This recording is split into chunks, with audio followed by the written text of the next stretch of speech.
In the pristine wilderness of Banff National Park, where snow-capped peaks pierce the Alberta sky and ancient glaciers tell stories of millennia past, love stories often unfold against nature's most breathtaking backdrop. For Sarah Chen and Michael Rodriguez, both 26 years old, the Canadian Rockies represented more than just scenic beauty. They were the perfect setting for what was meant to be an unforgettable winter adventure that would strengthen their 3-year relationship. Sarah, a graphic designer from Calgary, had always been drawn to the mountains.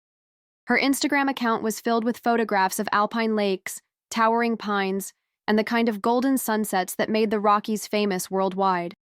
She was meticulous in her planning, always researching weather conditions, trail maps, and safety protocols before any outdoor excursion. Her friends described her as cautious but adventurous, someone who would push boundaries while respecting nature's power. Michael, a mechanical engineer originally from Toronto, had moved to Alberta specifically for its outdoor recreation opportunities. He was an experienced hiker and had completed several challenging summer treks throughout the province. Though winter hiking was relatively new to him, he had invested in proper equipment and had taken avalanche safety courses. His colleagues at the engineering firm knew him as methodical and safety-conscious, traits that made Sarah's family comfortable with their relationship and shared adventures. The couple had been planning their February hiking trip for months. They chose a moderate trail in the Lake Louise area, one that was popular with winter hikers but not overly technical. The route would take them through snow-covered forests and open meadows, with spectacular views of the Continental Divide.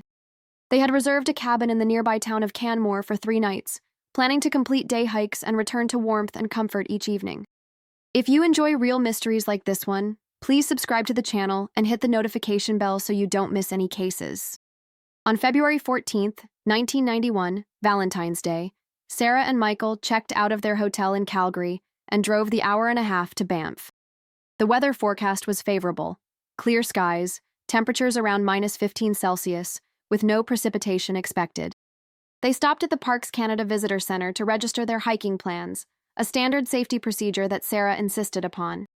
The park ranger on duty, Janet Morrison, later recalled the couple as well-prepared and enthusiastic. They carried proper winter gear, including avalanche beacons, and had informed friends and family of their itinerary. Their plan was straightforward. Start early on February 15th, hike approximately 12 kilometers through the backcountry, take photographs at several scenic viewpoints, and return to their vehicle by late afternoon. They carried enough supplies for an extended day trip, including extra food, emergency shelter, and first aid equipment. Sarah's camera bag contained her prized Nikon camera and several rolls of film. She was documenting their adventures for a photo album she planned to create as a first anniversary gift for Michael. The morning of February 15th dawned clear and cold. The couple was seen at a gas station in Canmore at 7:30 in the morning, purchasing hot coffee and energy bars. The clerk, David Thompson, remembered them because they seemed excited about their hike and mentioned wanting to capture sunrise photographs from a particular viewpoint. They appeared well-rested and properly dressed for winter conditions. At 8:45 that morning, their rental car was spotted in the trailhead parking area by another hiker, who noted it because it was one of only 2 vehicles there so early. Trail registry records show they signed in at 9:15, indicating their expected return time as 5 o'clock that evening. This would be the last official record of their presence anywhere. When Sarah and Michael failed to return to their cabin that evening, concern began to mount slowly. The cabin owner, Mrs. Elizabeth Harper, had expected them back for dinner, but wasn't immediately worried. Winter hiking often took longer than planned, and the couple had seemed experienced. However, when they hadn't returned by 10 o'clock that night and weren't answering their cell phone, though service in the backcountry was sporadic at best in 1991, she contacted the Royal Canadian Mounted Police. The initial response was measured. Missing hikers in Banff weren't uncommon, and most were found safe within hours, having taken wrong turns or been delayed by weather or equipment issues. However, the RCMP contacted Parks Canada's search and rescue team as a precaution. When the couple's rental car was found still parked at the trailhead the next morning, untouched and covered with fresh snow, the situation escalated to a full-scale search operation. Parks Canada assembled an experienced search team including dog handlers, helicopter pilots, and mountain rescue specialists. The weather had remained stable overnight, with no new snowfall until just before dawn, which complicated tracking efforts. Search dogs were brought to the trailhead and successfully picked up the couple's scent along the main trail for approximately 4 kilometers, before losing it in an area where multiple trails intersected. The search area encompassed rugged terrain including dense forest, open meadows, steep ravines, and several small frozen lakes. Helicopters equipped with thermal imaging equipment flew grid patterns over the region, while ground teams methodically searched the most likely routes the couple might have taken. The effort continued for 6 days, involving over 50 personnel and covering more than 200 square kilometers. Several potential clues emerged during the initial search. A piece of blue fabric, possibly from a jacket, was found caught on a tree branch approximately 6 kilometers from the trailhead. Sarah had been wearing a blue winter coat, according to the hotel clerk who had seen them that morning. However, the fabric was badly weathered and couldn't be definitively linked to either hiker. Additionally, tracks that might have been human were discovered near a frozen creek, but heavy snowfall had obscured them before they could be properly documented. On February 21st, the active search was suspended due to dangerous avalanche conditions and approaching storms.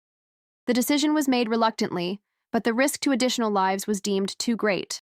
Parks Canada officials assured the families that the case would remain open and that any new information or evidence would trigger renewed search efforts. The families of Sarah Chen and Michael Rodriguez refused to accept that their loved ones had simply vanished. Sarah's parents, both immigrants from Hong Kong who had built a successful restaurant business in Calgary, hired private investigators and offered substantial rewards for information. Her mother, Linda Chen, was particularly determined to find answers. She had worked 16-hour days in the family restaurant to save money for Sarah's education, and the thought of never knowing what happened to her daughter was unbearable. Michael's family, scattered across eastern Canada, organized their own search efforts and maintained pressure on authorities to continue investigating. The private investigator hired by the Chen family, former RCMP detective William McLeod, brought 30 years of experience to the case. McLeod had worked numerous missing person cases in remote areas of Western Canada and understood the challenges involved. He spent weeks interviewing everyone who had any contact with the couple before their disappearance, from hotel clerks to gas station attendants, searching for any detail that might have been overlooked. McLeod's investigation revealed several interesting facts that hadn't emerged during the initial police inquiry. The rental car company confirmed that Sarah and Michael had requested specific maps of the Banff backcountry and had asked detailed questions about road conditions and parking areas near remote trailheads. This suggested they might have been more adventurous in their plans than initially believed, possibly considering alternative routes or destinations beyond what they had officially registered with Parks Canada. The investigator also discovered that Michael had purchased additional emergency equipment the day before their hike, including extra batteries for their flashlights and an emergency bivouac shelter. The sporting goods store clerk remembered the transaction because Michael had seemed particularly concerned about being prepared for unexpected overnight conditions. This raised questions about whether the couple had been planning a more extensive expedition than they had told friends and family. Over the following months, several theories emerged to explain the disappearance. The most widely accepted among search and rescue professionals was that the couple had suffered a hiking accident, perhaps a fall into a ravine or creek, or had been caught in a sudden weather change and succumbed to hypothermia. The mountainous terrain contained numerous hazards that could easily trap or injure inexperienced winter hikers, even those with proper equipment. Dr. Jennifer Walsh, a wilderness medicine expert who consulted on the case, explained the particular dangers of winter hiking in the Canadian Rockies. Temperatures could drop rapidly with changing weather, and what appeared to be solid snow could conceal deadly crevasses or unstable terrain. Even experienced mountaineers had fallen victim to sudden avalanches or had become disoriented in whiteout conditions. The combination of high altitude, extreme cold, and rugged terrain created an environment where small mistakes could have fatal consequences. Another theory suggested they had become lost and taken shelter somewhere, possibly in an abandoned cabin or natural cave, where they had died from exposure or injury. Several historical mining claims and old structures existed in the broader search area, and it was possible the couple had sought refuge in one of these locations. Parks Canada maintained records of known structures in the backcountry, but the vastness of the wilderness meant that abandoned shelters or natural caves might exist that weren't documented on any official maps. Local historian Margaret Thompson provided valuable insight into the area's past. She explained that the region had been extensively mined in the early 1900s, and numerous abandoned claims, prospect holes, and temporary structures dotted the landscape. Many of these sites had been reclaimed by nature and were virtually invisible from established trails. Thompson suggested that if the couple had become lost or injured, they might have sought shelter in one of these forgotten locations. More troubling theories also circulated. Some investigators wondered whether the couple had encountered other people in the backcountry, perhaps illegal hunters or drug smugglers who used the remote area for illicit activities. While there was no evidence to support this theory, the complete absence of any trace of two people with proper equipment and emergency supplies was unusual enough to raise questions. RCMP Corporal James Mitchell, who led the initial investigation, acknowledged that criminal activity couldn't be completely ruled out. The remote location and proximity to major transportation corridors made the area potentially attractive to individuals engaged in illegal activities. However, Mitchell emphasized that there had been no reports of suspicious activity in the region, and no evidence suggesting the couple had encountered anyone else during their hike. The psychological impact on the families was devastating and complex. Linda Chen found herself unable to return to work at the family restaurant for months, spending her days instead studying maps of the Banff region and calling Parks Canada repeatedly for updates. She learned to read topographic maps and studied weather patterns, trying to understand every factor that might have contributed to her daughter's disappearance. Her husband, David Chen, dealt with the stress differently, throwing himself into expanding their restaurant business as a way of staying busy and avoiding the painful reality of their loss. Michael's parents, Roberto and Maria Rodriguez, faced additional challenges due to their distance from the search efforts. Living in Toronto, they felt helpless and disconnected from the investigation. Roberto took early retirement from his job as a civil engineer to spend more time coordinating with authorities and traveling to Alberta to participate in search efforts. The financial strain of these trips, combined with the emotional toll, tested their marriage and their relationships with their other children. The media attention surrounding the case created both opportunities and challenges for the families. National television programs featured the disappearance, which helped maintain public awareness and generated numerous tips from viewers. However, the families also had to deal with insensitive reporters, conspiracy theorists, and individuals who provided false information in hopes of claiming reward money. Linda Chen later described this period as feeling like they were living in a fishbowl, where their private grief became public entertainment. Support groups for families of missing persons became crucial resources during this difficult time. Both families connected with other parents who had experienced similar tragedies, finding comfort in shared understanding and practical advice about dealing with uncertainty and maintaining hope. These connections would prove invaluable during the long years when the case seemed to have reached a dead end. As the first anniversary of the disappearance approached, the families organized a memorial service and candlelight vigil in Calgary's Prince's Island Park. Hundreds of people attended, including friends, family members, search and rescue volunteers, and members of the public who had been touched by the story. The service was both a celebration of Sarah and Michael's lives and a public plea for anyone with information to come forward. The vigil also served as a fundraising event for search and rescue organizations. The families had learned firsthand about the challenges faced by volunteer search teams, who often operated with limited resources and outdated equipment. They established the Sarah Chen and Michael Rodriguez Memorial Fund to provide grants for search and rescue training and equipment purchases, hoping that improved capabilities might help other families avoid their ordeal. Religious and spiritual elements played different roles for the two families. The Chen family, who practiced Buddhism, found some comfort in their belief that Sarah's spirit would eventually find peace, regardless of what had happened to her physical body. They organized prayer services at their local temple and found strength in their community's support. The Rodriguez family, devout Catholics, struggled more with questions about divine will and the meaning of suffering. They worked closely with their parish priest to find ways to maintain faith while dealing with unanswered questions. Dreams and reported sightings became both sources of hope and additional pain for the families. Linda Chen experienced vivid dreams about Sarah that seemed incredibly real, often waking with the conviction that her daughter was trying to communicate with her. While she didn't consider herself particularly spiritual, these experiences were comforting and seemed to provide guidance during the darkest periods. Similarly, Roberto Rodriguez reported several instances where he thought he saw Michael in crowds or public places, only to realize his mind was playing tricks on him. The case attracted attention from psychics and spiritual advisors, some genuine in their desire to help, and others seeking publicity or financial gain. While both families were skeptical of supernatural explanations, their desperation led them to consider possibilities they might otherwise have dismissed. They consulted with several psychics who claimed to have information about Sarah and Michael's fate, though none of these consultations provided useful or verifiable information. As months turned to years, the case gradually faded from public attention, though never from the minds of the families involved. Sarah's mother, Linda Chen, made annual pilgrimages to Banff, hiking sections of the trail where her daughter had last been seen. She often carried flowers and would leave them at various scenic points, hoping that somehow Sarah would know she hadn't been forgotten. The investigation took several unexpected turns over the years. In 1994, human remains were discovered approximately 30 kilometers from the original search area. Initial reports suggested they might belong to Sarah or Michael, but forensic analysis revealed they were much older, likely from a 1960s hiking accident that had never been solved. While this discovery didn't help the Chen Rodriguez case, it demonstrated how the wilderness could conceal secrets for decades. Advanced technology gradually became available to aid the search.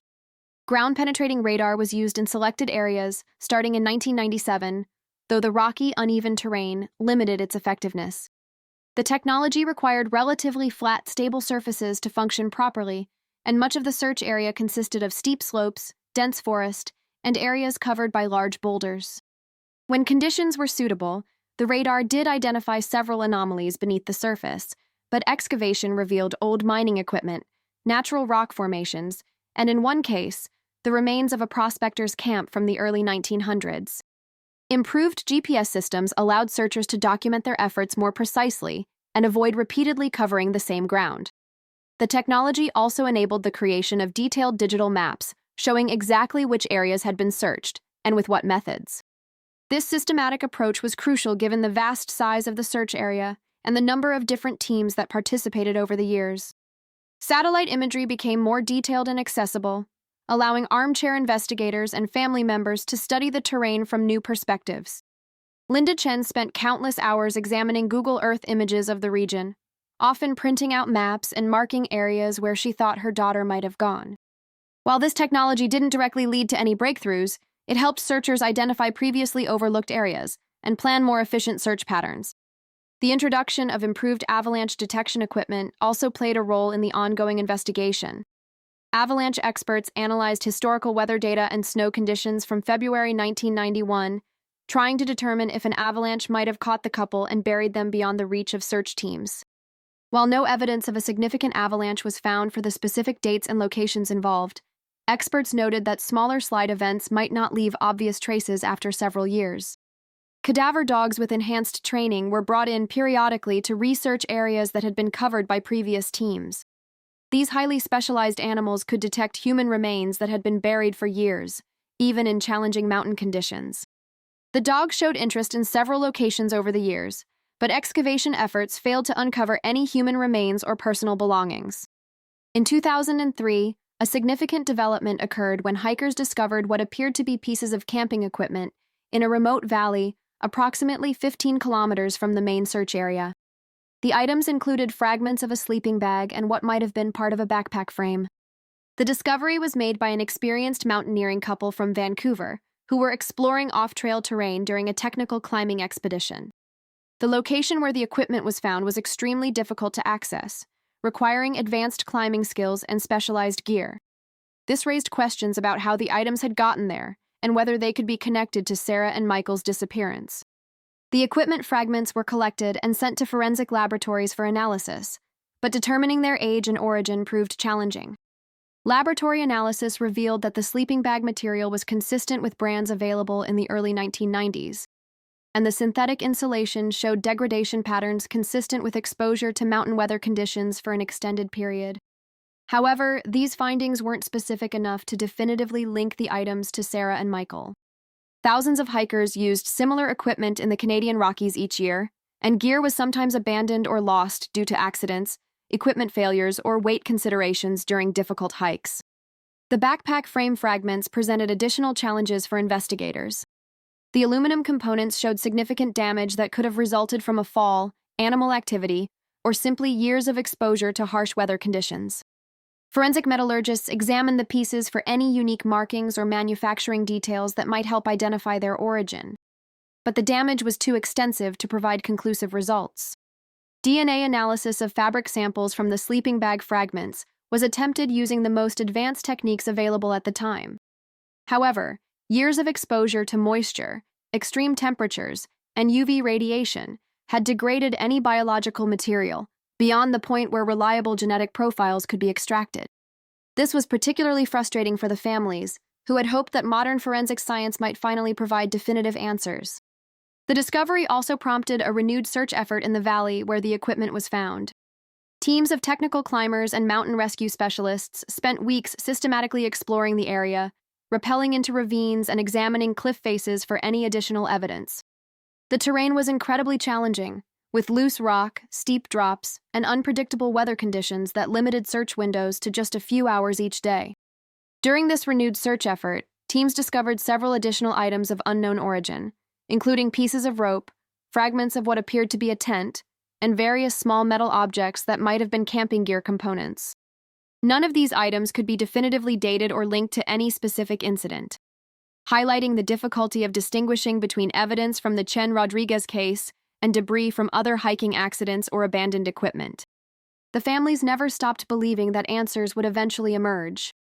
They participated in cold case reviews conducted by both the RCMP and Parks Canada, providing detailed information about Sarah and Michael's hiking experience, equipment preferences, and possible decision-making patterns.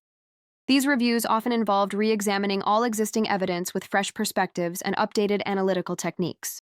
Linda Chen became particularly knowledgeable about search and rescue procedures, often surprising professional investigators with her detailed understanding of tracking methods, weather analysis, and terrain assessment. She attended search and rescue training courses and became certified in wilderness first aid, driven by a desire to understand every aspect of what her daughter might have experienced. This expertise made her a valuable consultant on other missing person cases, though it also meant that she was frequently reminded of her own loss. The families also consulted with psychics despite their skepticism, following up on dozens of tips from people who claimed to have seen the couple or knew what had happened to them. Most of these leads proved fruitless, but the families felt obligated to investigate every possibility, no matter how remote. Some tips came from well-meaning individuals who genuinely believed they had relevant information, while others seemed motivated by the substantial reward money that remained available. One particularly promising lead came in 2006, when a retired prospector contacted the RCMP claiming to have found human remains in a remote mining claim. The man, 83-year-old Harold Mitchinson, said he had discovered bones and clothing fragments while exploring abandoned mine shafts in an area roughly 20 kilometers from the original search zone.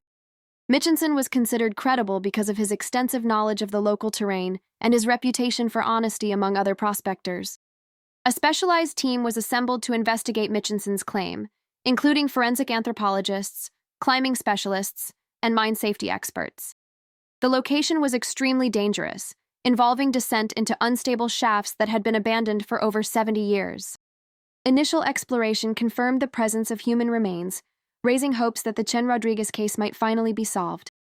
However, forensic analysis revealed that the remains were much older than expected, likely dating to the early 1900s based on clothing fragments and personal items found with the bones.